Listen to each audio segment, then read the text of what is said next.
likes, people. Where are we at in terms of likes? A promise is a promise. You lot should have said, man, we're at 218. Let's get into this transfer stuff now. Let's start looking at all these things. Let's transfer news. Obviously, there's Zinchenko. I think Fabio Vieira's giving an interview. Saliba's giving an interview. Zinchenko hype. Sane hype. Tatsoba hype. Calvin Bassey hype. It's all a hype, man. Where should we actually start? Well, not on transfer mark. That's for sure. Start here, mate. Here we have it. First thing is, let's start with this. Allegedly, again, if we do Google Translate, apparently, long story short, the Fenerbahce gaffer wants a centre-back, George Jesus, and, there's 3 on the names. You've got Leo Otis, you've got Nino, and you've got Pablo Marie. Will Fenerbahce give us a fee and the wages, much like half the teams Marie's linked with, is a completely different entity, people. Shameless o'clock, don't forget, in the evening, it's Arsenal-Everton. We'll be watching that game, people. So, yeah. Looking at this sort of stuff, again, certain people are vexed. Let's start with the youngster stuff, people. Allegedly, Marcelo Flores is annoyed at being left out of the preseason tour. Now, before I carry on, I would say I get it. You've been, you could have went and played for Mexico at under 20 level. You feel you naturally should be disheartened. Preseason is an opportunity for the young players to get a part. You've been training with the squad, etc. But you're owed nothing. The first priority. I don't understand. I don't agree with bringing 5 keepers for what it's worth, but you're owed nothing. You're owed nothing. You're a young player. You've achieved nothing in the grand scheme of things. You're not owed anything. The priority is the football club fighting for top 4 and doing all of these things, no matter how much fans waffle about this, people, So I understand why you may have been frozen out. I could tell. Listen, I told you already. I don't think it's a Halen thing next season. I'm not saying 1 or 2 aren't going to bust through, but you just have to look at it. How many you were on the bench last season? You didn't play. Clearly, Arteta doesn't rate the strength of his bench. You're not, Arteta, and he's bringing in players.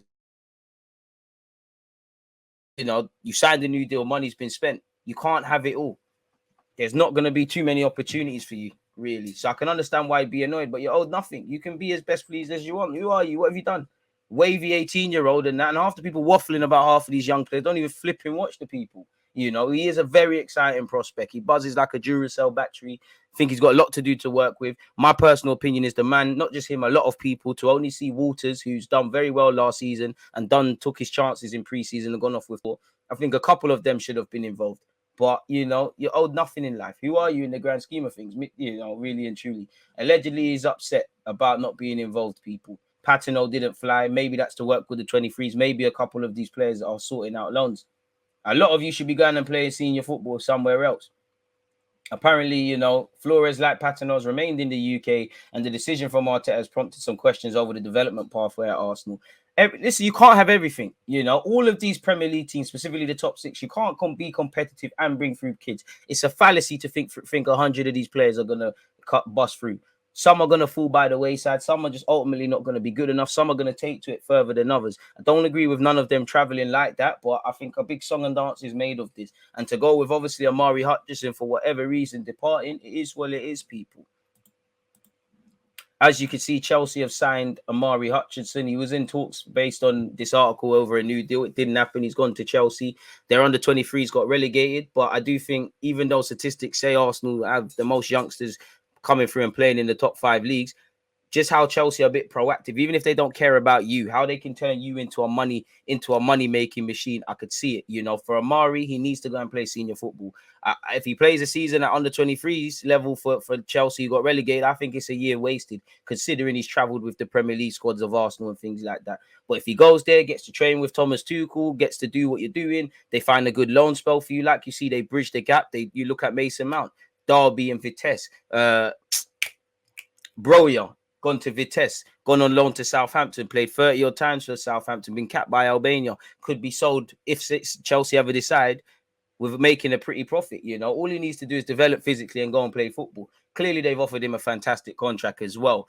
So I think it's a money thing for Chelsea. I think Amari's not an idiot. He's going there knowing next 18 months I've probably got to cut out. By the time you're 20, you need to be playing for senior football. So yeah, it is what it is. It's sad to lose Amari, but it is what it is. He'll have a fan of it. In me, he'll have a fan for life, but it is what it is, man. There's Koza Dewberry there. There's Kiddo Taylor Hart there. Kiddo, who's another one who should be forcing the boat for playing senior football. It is what it is. He's actually been at Chelsea before, and as I've told you before, he's been at Charlton. This is all irrelevant. You know, he's done. We all know he's done quite well. And to be fair, you know, if you can't beat them, join them. And really, you know, maybe that's what Chelsea won. In that Amari's been smacking them up at youth level. They took a chance on the guy. You look at Chelsea's statement, and that's the picture there. We are delighted that Amari has agreed to sign for Chelsea. The Blues head of recruitment, Jim Fraser, said he's a brilliant addition who joins us as an exciting emerging talent, hoping to make a quick impression in the senior game. Now, when you consider he was linked with Reading on loan, does this tell you someone that wants to stay at 23's level? Maybe it's a thing where you stay because you just signed for a new team, you stay until January. But I think it'd be a year wasted if this guy plays a minute of under 23's football. And obviously, J.A. Tug, you know, they had to sign a real winger in it. Hudson Odoi hypes really died down. That's the new one we're spinning, really and truly, people. Agendas after agenda.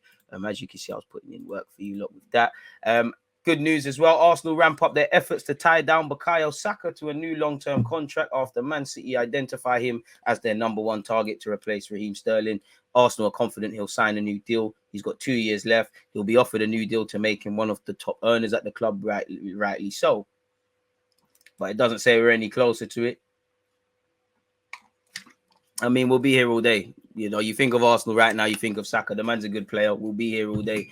Hopefully the deal is done. That's as important as anyone we're bringing in, really. Not just him, Martinelli and Saliba. If I'm Saliba, I'm not signing a new deal, definitely for the first 6 months until I actually see if we're playing. And we're going to look at Saliba's comments very soon. There's a feeling at the Emirates that Saka, despite the interest from City, can be persuaded to sign a new deal, although any agreement that could ease any future departure may prove key towards a successful resolution. We all know the minute we fail to not qualify for Champions League and do competitive things, he's going to want to keep it moving, people. But, I mean, if we can lie to him right now, see the signings we're trying to make and what we're trying to do, that could be something, innit? It remains highly unlikely that Arsenal will consider selling Saka this summer. So, yeah, long story short, we're making progress in it. But progress hype. The man has to sign that new deal. Gabriel Jesus' agent has revealed Chelsea tried to hijack Arsenal move for the Brazil star. I mean, this is probably just aimed at getting Jesus more brownie points. It wouldn't surprise me. Shout out Freddie Paxton as well. Check out the video I did a few weeks ago with him. And make sure you're following him on his socials. One of the actual nice guys in journalism. You know, anyways, apparently Chelsea were one of the teams that tried to hijack the Arsenal move. They tried very hard in the final days to get him. By that point, we'd agreed